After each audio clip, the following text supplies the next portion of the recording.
তো দেখো আমি রেডি হয়ে নিয়েছি, লাল পাড় সাদা শাড়ি পরে। তো পুজো করাতে যাবো একটু শিব মন্দিরে, তো আসছি দেখা। তো দেখো আমি এখন পুজো করাতে যাবো শিব মন্দির, কেমন লাগছে গিয়ে দেখা।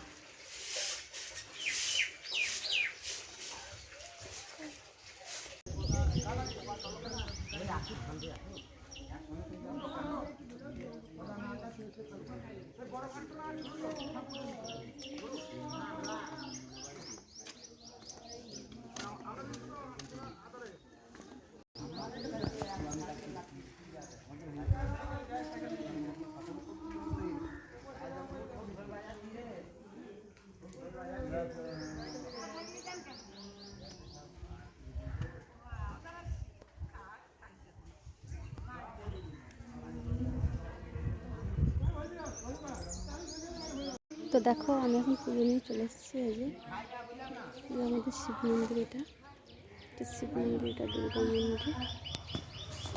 তো পুজো নিয়ে এখন রেডি হয়ে গেছি। তো দেখো এখনও ঠাকুরমশাই আসেনি, তো অপেক্ষা করছি এখন কখন আসে দেখা যাক।